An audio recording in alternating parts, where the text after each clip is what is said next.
அதாவது சிலோன்ல central talkies அப்படின்ற ஒரு திரை அரங்கத்துல 3 முறை திரையிட்டார்கள். 3 முறையும் 100 நாட்கள் ஓடின. அப்புறம் நீங்க பாத்தீங்கன்னா சென்னையில சரோஜாதேவி அவர்கள் ஒப்பந்தம் ஹீரோயினாக ஒப்பந்தம் பண்ணப்பட்டது நம்ம திருடாதே திரைப்படத்திற்காக. ஆனா எதனால இவ்வளோ கேப்? கிட்டத்தட்ட ஒரு 3 நாள். ஏன்னா இடையில அவரோட ஒரு விபத்துக்குள்ளானார் மக்கள் திலகம். அவருடைய இடது கால் உடைஞ்சிடுச்சு. நம்ம 2 பேரும் ஏன் காதலிக்க கூடாது? அதாவது கடல்ல இருக்க உப்பும் மரத்துல இருக்க மாங்காயும் ஒன்னா சேரலையா? அது போல நம்ம 2 பேரும் வேற இருந்தாலும் நம்ம 2 பேரும் ஏன் சேரக்கூடாது அப்படின்னா அதான் நான் சொன்னேன். அப்பா திருடாதே படம் இடத்துல தையல் சரியா போடலையா, அப்போன்னா அவருக்கு பிடிக்கலையா மக்கள் திலகத்திற்கு. இது என்ன சாக்கு மூட்டையில ஏதோ நீங்க இந்த கோணிகளை தச்சிருப்பாங்க அந்த மாதிரி இருக்கு, மறுபடியும் ரீஸ்டிச் பண்ணி கொண்டு வாங்க.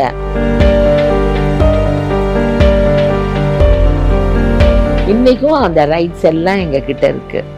ஸோ அது எங்களுக்கு இன்றைக்கும் அந்த திருடாதே படம் வருவாயை கொடுத்துட்டு தான் இருக்கு.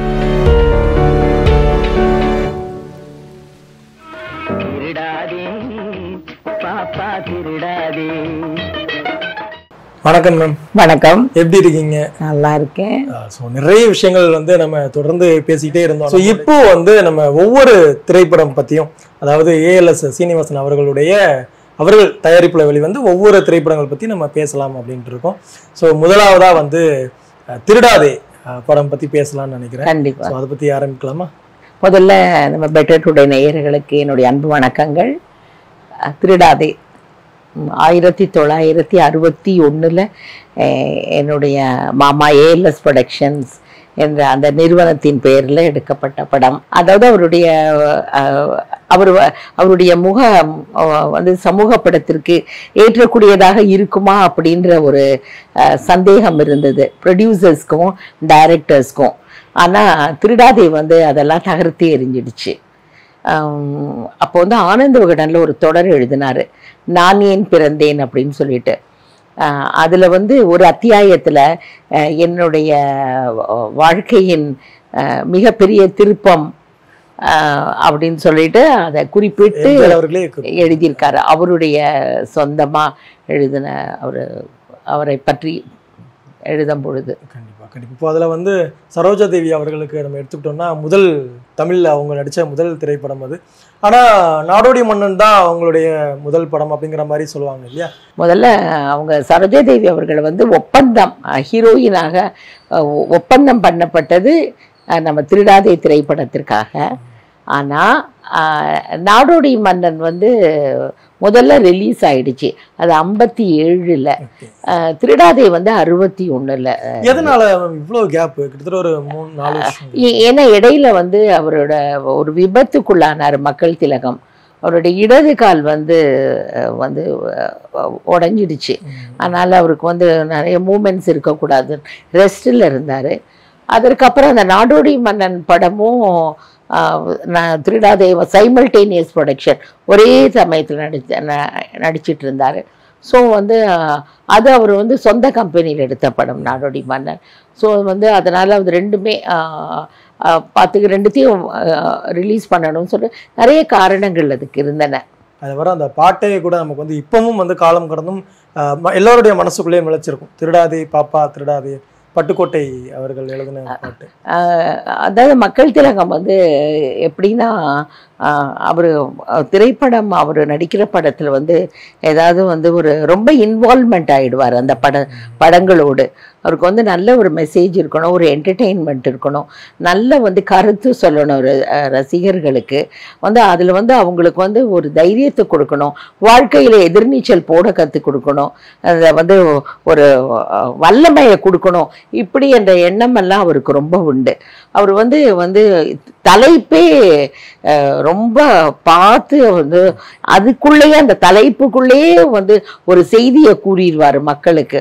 அதுக்கு திருடாதே என்ற டைட்டில் நீங்க பாருங்களேன், அந்த காலத்துல 61ல் அந்த படம் வரும்போது அந்த வேற எந்த படத்துக்கும் அப்படி ஒரு தலைப்பு அமைந்ததா அப்படின்றது கூட ஆச்சரியம். அப்படி ஒரு அழகான தலைப்பு.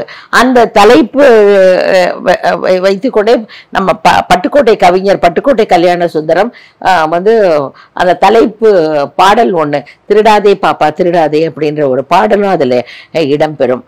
அப்புறம் வந்து அதுல என்னன்னா, அவர் வந்து தலைப்புக்கு தேடிட்டு இருக்கும் பொழுது அதுல அந்த திருடாதே படத்துல வந்து டைரக்ஷன் பி நீலகண்டன், அவருக்கு வந்து அந்த கதை எழுதுனதெல்லாம் வந்து கூட மாலக்ஷ்மணன்றவர். ஸோ அப்போதான் தலைப்புக்கே மக்கள் திலகம் பரிசு கொடுத்தாரு. எப்படின்னா, யாராவது நல்ல டைட்டில் யோசனை பண்ணி எனக்கு சொல்லுங்க, நான் அதுக்கு நான் வந்து உங்களுக்கு 500 ரூபாய் தரப்போகிறேன் அப்படின்னு. அப்பவே 500 ரூபாய். எவ்வளவு பெரிய விஷயம். அப்போ வந்து நிறைய பேர் தலைப்பு கொண்டாந்து அடுத்த நாள் சொல்லும் பொழுது ஐயா மா லக்ஷ்மணன் அவர்கள் சொல்லி அந்த திருடாதே என்ற டைட்டில் அவருக்கு ரொம்ப பிடிச்சிருச்சு. அந்த டைட்டிலே அதுக்கு வச்சாங்க. ரொம்ப இன்வால்வ் ஆனாரு டைரக்டர் பி நீலகண்டனோட.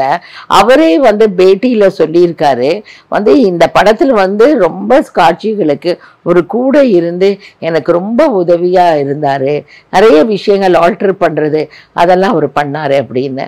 ஆனா அந்த கதை வந்து ரொம்ப குறுகிய காலத்துல ரொம்ப செலவு இல்லாம வந்து பரணி ஸ்டுடியோல தான் எடுக்கப்பட்டது.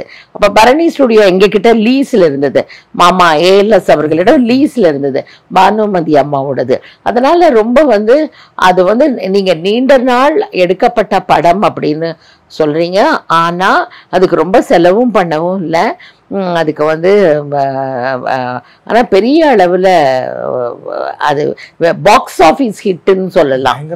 அதாவது சிலோன்ல சென்ட்ரல் டாக்கீஸ் அப்படின்ற ஒரு திரை அரங்கத்துல 3 முறை திரையிட்டார்கள். 3 முறையும் 100 நாட்கள் ஓடின. அப்புறம் நீங்க பாத்தீங்கன்னா சென்னையில மெட்ராஸ்ல மட்டும் இல்ல, கோயம்புத்தூர், சேலம், மதுரை, திருச்சி எல்லாத்துலயுமே நிறைய நாட்கள் 100 நாட்கள் ஓடின. ஹையஸ்ட் டேஸ் வந்து 161 நாட்கள் ஓடின அப்படின்னு நினைக்கிறேன் ஒரு தியேட்டர்ல. முதல்ல 3 தியேட்டர்ல இங்க ரிலீஸ் பண்ணாங்க. பிளாசா, பிரபாத், மகாலட்சுமி, இந்த 3 சென்னையில் பண்ணாங்க. ஆனால் பெரிய வெற்றி. அது வந்து அப்போ வந்து அது 50வது நாள் அப்போல்லாம் அந்த ஒவ்வொரு ஊராக போய் அந்த இடைவேளை அப்போ மக்கள் திலகமும் சரோஜாதேவியும் அவர்களும் வந்து ரசிகர்களுக்கு மத்தியில் தோன்றினார்கள். எக்ஸ்பெஷலி அந்த கடைசி கிளைமேக்ஸ் சீன்ல நீங்க பாத்தீங்கன்னா வில்லன் ஏதோ ஒரு விளக்க தட்டி விட்டுருவாங்க. அந்த விளக்கு தட்டி விட்டு அது அப்படியே அசைஞ்சாடிட்டு இருக்கும் போது ஒரு துப்பாக்கி வச்சுட்டு வில்லன் வந்து அந்த மக்கள் திலகத்தை வந்து இது சுடுறாப்புல வர்றதை வந்து அது அப்ப ரொம்ப ரொம்ப புதுமையா இருந்தது. அதுக்கப்புறம் தான் நம்ம தமிழ் திரைப்படங்கள்ல நிறைய இது பண்ணாங்க. சரோஜாதேவி கன்னடத்து கிளி அப்படின்னு சொல்றவங்க, அவங்க வந்து ஒரு குறிப்பிட்டு இப்பொழுது ரீசண்டாக தடவை யூடியூப்ல பேசும் பொழுது என்னுடைய மாமனாரை வந்து என்னுடைய தெய்வம் அண்டுன்னு குறிப்பிட்டாங்க. அப்போ அதான் நான் நினைச்சிட்டேன், அந்த காலத்து கலைஞர்கள்லாம் எப்படி வந்து அதை மறக்காம அதை இன்னமும் வந்து வாய் நிறைய சொல்லுகிறார்கள் பார். அதை தான் இன்னைக்கு இருக்கிறவங்க இளைஞர்களும் கற்றுக்கணும். 60 வருடங்கள் ஆயிடுச்சு படம் வந்து. ஏன்னா 1961 வந்தது, 2025 நம்ம பயணிச்சுக்கிட்டு இருக்கோம். அந்த ஞாபகங்கள்லாம் இருக்கு இல்லையா? ஏன்னா அப்போ 61 நடந்த விஷயங்களை வந்து அவங்க ஞாபகப்படுத்தி இப்போ சமீபத்திய பேட்டியில் சொல்கிறாங்க. அப்படிங்கும்போது நமக்கு எந்த அளவுக்கு ஒரு சந்தோஷமா இருக்கும். இப்போ 2011 இது பொன்விழாவை கொண்டாடினாங்க. மக்கள் குரல் ராஜு அப்படின்ற ஒரு பெரிய தீவிர ரசிகர், பெரிய ரசிகர் மன்றம் வச்சிருந்தாரு. அவர் அந்த பொன்விழாவை கொண்டாடணும்னு சொல்லிட்டு இங்கே சென்னையில் ரொம்ப விமர்சையாக கொண்டாடப்பட்டது. அத்தனை நடித்த மக்கள் திலகத்தோடு நடித்த சென்னையில் இருந்த அத்தனை கதாநாயகிகளும் அன்னைக்கு மேடையில் வந்தாங்க. ராஜசுலோச்சனா முதல் கதாநாயகி, BS சரோஜா அந்த அம்மா, அப்புறம் வந்து வெண்ணிராடை நிர்மலா, லதா, ஷீலா, அப்புறம் திருடாதே படத்தில் நடித்த அவங்க ரீட்டான்றவங்க, அவங்க வெளியே வரல ரொம்ப நாள். அப்படியே அந்த காலகட்டம் முடிஞ்ச பிறகு அவங்க she's a very big dancer அவங்க. அப்புறம் இந்த திருடாதைக்காக வந்தாங்க, இந்த விழாக்காக வந்தாங்க. அப்புறம் எங்கள் வீட்டு பிள்ளை ரத்னா அவர்கள் வந்தாங்க. அதாவது அத்தனை ஒரு 20-25 பேர் சிங்கர்ஸ், பி சுசீலா அம்மா, எல்ஆர் ஈஸ்வரி, சச்சுமா, இப்படி அத்தனை பேரும் வந்துட்டாங்க. ஸோ அதெல்லாம் வந்து அந்த காலத்துக்கு அவங்க எடுத்துகிட்டு போய் அப்போ தான் எனக்கு நிறைய விஷயங்கள் இதெல்லாம் சொன்னாங்க. சரோஜாதேவி அவர்களும் சொன்னாங்க, அப்போ நான் முதல் கதாநாயகியாக நான் வரும் பொழுது நான் ரொம்ப பயந்துட்டு இருந்தேன். அப்போ வந்து கொஞ்சம் நான் பிஸியாக இருந்தேன். ஒரு பாடல் காட்சிக்கு தாமதமாக நான் வந்தேன். ஆனால் வந்து அவர் வந்து மக்கள் திலகம் என்னை பார்த்து வந்து கோபம் கொள்ளலை. சரி பாட்ட ஆரம்பிக்கலாம் அப்படின்னு. அப்போ வந்து அந்த பாடல்கள் வந்து என்னருகே நீ இருந்தால் அந்த உலகம் சுற்றுவதேன்ற அந்த பாடல் வரிகளை சொல்கிறாங்க. நிஜமாவே எனக்கு அன்னைக்கு தலை சுட்டுடுச்சு. ஏன்னா அவர் மக்கள் திலகம் அவர் பக்கத்தில் இருக்காரு, நானா லேட்டாக வந்துட்டேன், ஆனால் வந்து இப்படி ஆயிடுச்சு அப்படின்னு சொல்லி. அப்போ வந்து ஆனால் சமாளித்து நான் நடித்தேன் அப்படின்னு சொல்லி. அவங்க வந்து கன்னடாவிலேருந்து வராங்க, வேற ஒரு மாநிலத்திலேருந்து வராங்க. ஆனால் அவங்களுக்கு எம்ஜிஆர் அவர்கள் குறித்து எல்லா விஷயங்களும் தெரிஞ்சிருக்கா இங்கே? கண்டிப்பாக கண்டிப்பாக. அவங்க வந்து அவர் இன்னும் சொல்லுவாங்க, அவர் வந்து என்னை பொறுத்த வரைக்கும் அவர் இறந்து போக இருக்கவே இருக்கிறார், எங்கேயோ ஒரு ஆன்மா பார்த்துட்டே தான் இருக்கு அப்படின்னு சொல்லிட்டு ரொம்ப அவர் மேலே ரொம்ப மரியாதை. ஏன்னா எத்தனை படங்கள் அவங்க 2 பேரும் ஒன்றாக நடித்தார்கள். அதுக்கப்புறம் அந்த ஜோடி வந்து ரசிகர்களால் ரொம்ப வரவேற்கப்பட்டது. இன்றைக்கும் அந்த ரைட்ஸ் எல்லாம் எங்ககிட்ட இருக்குது. ஸோ அது வந்து எங்களுக்கு இன்றைக்கும் அந்த திருடாதே படம் வருவாயை கொடுத்துட்டு தான் இருக்கு. நீங்க எல்லா சேனல்ஸ்லயும் அந்த படத்தை பார்க்கலாம். இப்போ ரீசெண்டா கொஞ்ச நாள்ல ஒரு இன்டர்வியூல கூட நம்ம வளரும் கலைஞர் விஜய் சேதுபதி அவர்களிடம் கேட்டாங்க, இந்த மாதிரி நீங்க வந்து மக்கள் திலகம் நடிச்ச படத்திலே எந்த படத்துல நடிக்கணும்னு நீங்க விருப்பப்படுறீங்கன்னு கேட்டோன்னு அவர் திருடாதே அப்படின்னு சொன்னாரு. அதுக்கப்புறம் அவரை சந்திக்க ஒரு நிகழ்ச்சியில நான் சந்திக்கும் பொழுது நான் அவர்கிட்ட சொன்னேன், ரொம்ப சந்தோஷம் நீங்கள் அந்த திருடாதே படத்தை பற்றி நீங்கள் அதில் நடிக்கணும்னு சொன்னது எனக்கு ரொம்ப சந்தோஷமாக இருந்தது அப்படின்னு. அதே போல் ஒரு தடவை வந்து விவேக் கிட்டே ஏதோ கேட்டிருக்காங்க, உங்களுக்கு நீங்கள் ரசித்த நகைச்சுவை காட்சி எது, அந்த எந்த டைலாக் மறக்க முடியாதது அப்படின்னோன்னு அவர் சொல்கிறாரு, திருடாதையில் வந்து காமெடியன்ஸு 2 பேர் வந்து பேசுவாங்க, தங்கவேலு ஐயாவும் நான் நினைக்கிறேன் சரோஜா அம்மாவும். அதாவது நம்ம 2 பேரும் ஏன் காதலிக்க கூடாது, அதாவது கடல்ல இருக்க உப்பும் மரத்தில் இருக்க இருக்கும் மாங்காயும் ஒன்னா சேரலையா, அது போல நம்ம 2 பேரும் வேற இருந்தாலும் நம்ம 2 பேரும் ஏன் சேரக்கூடாது அப்படின்னு. அதான் நான் சொன்னேன், அப்பா திருடாதே படம் வந்து எல்லாருமே பார்த்துருக்காங்க, அது வந்து நல்ல விஷயங்கள், அதுல வந்து ரொம்ப பெரிய அந்த நெருக்கமான காதல் காட்சிகள் அதெல்லாம் ஒண்ணுமே கிடையாது. அந்த படத்தையே நீங்க பார்த்தீங்கன்னா ரொம்ப சிம்பிளா ரொம்ப நீட்டா தான் நான் சொன்னேனே, ரொம்ப அது குறுகிய கால தயாரிப்பு தான், ஆனா ரிலீஸ் ஆனது லேட்டா இருந்திருக்கலாம், ஆனா வந்து ரொம்ப பெரிய செலவு பண்ணி எடுக்கப்படாத படம். அதுல கூட நிறைய அந்த திருடாதேன்னு நம்ம சொல்லும் பொழுதே அப்ப அதை எல்லாரும் என்ன சொல்லுவாங்க, அது வரைக்கும் மக்கள் திலகம் வந்து சரித்திர படங்கள்ல நடிக்கும் பொழுது அவர் கைகளில் ஏதாவது ஒரு ஆயுதம் இருக்கும், கத்தி இருக்கும், வாள் வச்சு சண்டை போடுறது அதிகமா இருக்கும், ஏதாவது இருக்கும். அப்போ வந்து அந்த என்ன சொல்லுவாங்களாம், நீங்க வந்து இந்த படம் திருடாதே நடிக்கும் போது அவர் கையில வந்து எதுவுமே கொடுக்காததுனால அவருக்கு வந்து என்ன பண்றதுன்னு தெரியல. டைரக்டர் சொன்னாரா, நான் என்ன பண்றது, என் கைகளில் ஒன்றும் இல்லையே அப்படின்னு. அப்போ வந்து டைரக்டர் சொன்னாராம், நீ என்ன பண்றதுப்பா, சரி பேசாம நீ வந்து உன்னுடைய பேண்ட்ஸ் பாக்கெட்குள்ள கையை விட்டுக்கோ அப்படின்னு சொல்லிட்டு. ஸோ அதனால வந்து நீங்க பாத்தீங்கன்னா த்ரூ அவுட் நீங்க பாத்தீங்கன்னா அவர் வந்து அந்த தலையில தொப்பி போட்டுட்டு அவருடைய 2 கைகளும் அவருடைய பேண்ட்ஸ் பாக்கெட்டில் இருக்கும். அந்த மாதிரி அந்த போஸ்டர்லயே அதை அப்படி போடுவாங்க. ஸோ அதையும் அதை ஒரு வேடிக்கையாக சொல்லுவாங்க. அதுக்கப்புறம் இந்த சமூக படம் ரொம்ப ஹிட் ஆகி இத்தனை திரைப்படங்கள்ல அதாவது வெள்ளி விழாவை நோக்கி போயிட்டு இருக்கு. அப்படி ஒரு எதிர்பாராத வெற்றி. எங்களுக்கும் அது வந்து நிறைய ஏன்னா என்னுடைய மாமனார் கடைசி வரைக்கும் சொல்லிகிட்டே இருந்தார், எனக்கு வந்து மக்கள் திலகம் எம்ஜிஆர் நடித்து கொடுத்த சக்கரவர்த்தியின் திருமகளும் திருடாதேயும் என்னுடைய வந்து செலவெல்லாம் மீட் பண்ணிடும் அப்படின்னு சந்தோஷமா அவர் இறுதி நாட்கள்ல கூட சொல்லியிருக்காரு. அந்த மாதிரி அப்பேற்பட்ட படம் இந்த பில்டிங்ல அந்த திருடாதே திருடாதே என்ற ஒலிச்சிருக்கு செவரில். ஏன்னா அவ்வளவு இன்வால்மெண்ட்டா அது எப்போவுமே அதுக்கு ஒரு அக்ரிமெண்ட் போய்கிட்டே இருக்கும். ஏதாவது ஒரு டிஸ்ட்ரிபியூஷன் அக்ரிமெண்ட் மொழி மாற்றத்துக்காக கேட்குறாங்க, அது மாதிரி ஏதாவது இருக்கும் திருடாது அப்படின்ற படம்.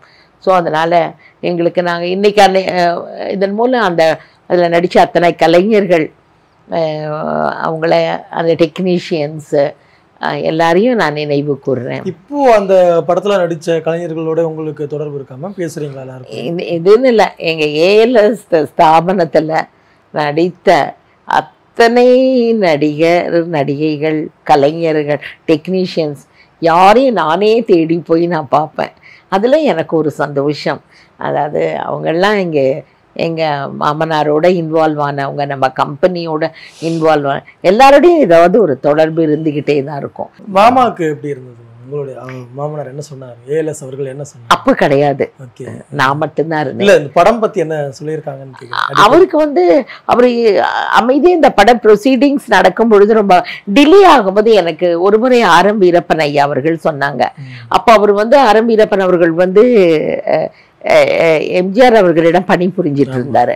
அப்போ இருக்கும் பொழுது அப்போ வந்து என்கிட்ட சொன்னார், ஆனால் படம் டிலே ஆகுதேன்னு உங்கள் மாமனார் கவலையே படலை, வரட்டும் மக்கள் திலகம் எப்போ வரட்டும், வரும்போது பண்ணலாம், ரொம்ப கூலாக இருந்தார் அப்படின்னு சொன்னார்.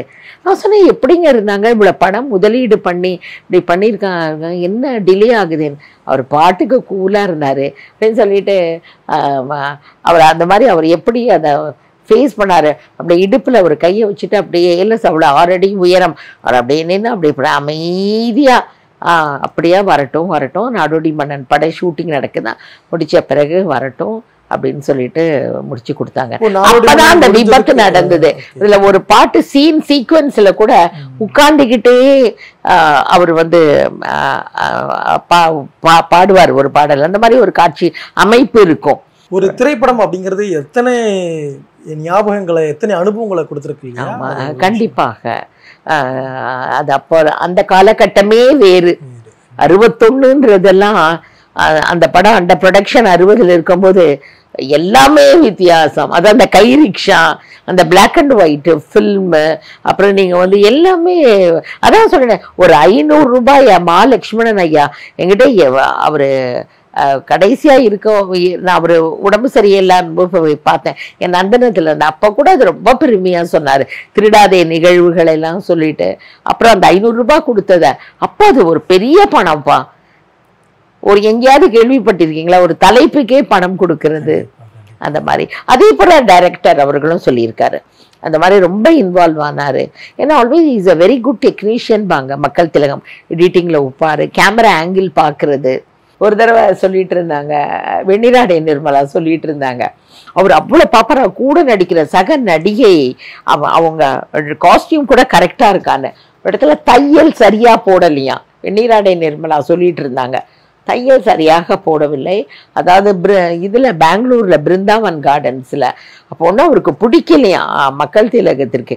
இது என்ன சாக்கு மூட்டையில் ஏதோ நீங்கள் இந்த கோணியில் தச்சிருப்பாங்க அந்த மாதிரி இருக்கு, மறுபடியும் ரீஸ்டிச் பண்ணி கொண்டு வாங்க,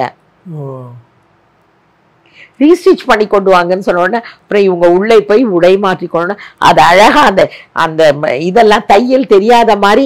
ஏன்னா உங்களுக்கு ஷூட்டிங்னா தெரியும், ரெகுலராக காஸ்டியூம் மாதிரி எல்லாருமே இருப்பாங்க. ஸோ அது மாதிரி பண்ணாங்க.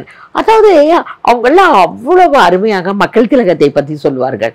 ஒரு முறை ஜெயசித்ரா அவர்களிடம் பேசிட்டு இருக்கும்போது சொன்னாங்க, நவரத்னம் படத்துல ஏதோ ஒரு தெப்பக்கோள சீனு, அதுல வந்து அவங்க அதுல ஏதோ அதுல இறங்கி இருக்கிறாப்புல சித்ரா அவர்கள். அப்போ வந்து அது ரொம்ப பாசியா இருந்துதான், ரொம்ப இருந்திருக்கா. அன்னைக்கு இப்போ ஷூட்டிங் எல்லாம் ரெடி, மக்கள் திலகம் வரணும், எல்லாம் ரெடியா இருக்காங்க.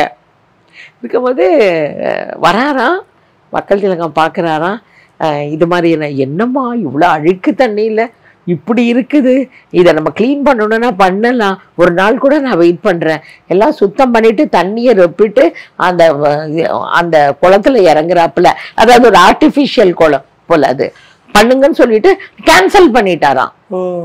இது எனக்கு ஜெயசித்ரா சொல்லும் பொழுது அவ்வளவு ஒரு எப்படி அவர் பக்கத்துல அவரு கூட இருந்தவங்களை எல்லாம் அவரு கேர் பண்ணிருக்காங்க. ஒரு முறை சச்சுமா கூட என்கிட்ட சொன்னாங்க, ஏதோ ஒரு ஷூட்டிங் அப்போ இவங்க ஏதோ நம்ம சென்னை தெருக்களில் எடுத்துட்டு இருக்காங்க. அப்போ வந்துட்டு இவங்க எல்லாருமே அந்த அப்பெல்லாம் அந்த கேரவேன் அந்த மாதிரி கான்செப்ட் எல்லாம் அதெல்லாம் கிடையாது. அப்போ இவங்கெல்லாம் இந்த மேக்கப் எல்லாம் அந்த ஹேண்ட் மிரரை வச்சுட்டு மேக்கப் போட்டுட்டு இப்படி எல்லாம் பண்ணும் பொழுது மக்கள் திலகத்திற்கு வந்து கோவம் வந்துதான். ஏன் அந்த வீட்டுல கேட்டுட்டு அந்த தோட்டத்துல நின்று எல்லாம் போட்டுக்க வேண்டியதான புருவம் அமைக்கிறதெல்லாம், அதுக்கு நீங்க இப்படி பண்ணக்கூடாது அப்படின்னு மாதிரி சின்ன சின்ன விஷயங்கள் கூட அவர் அவ்வளோ டேக் கேர் பண்ணிப்பாரு. அதனால தான் இன்றைக்குமே நம்ம யாருமே மக்கள் திலகத்தை மறக்க மாட்டேங்கிறோம்.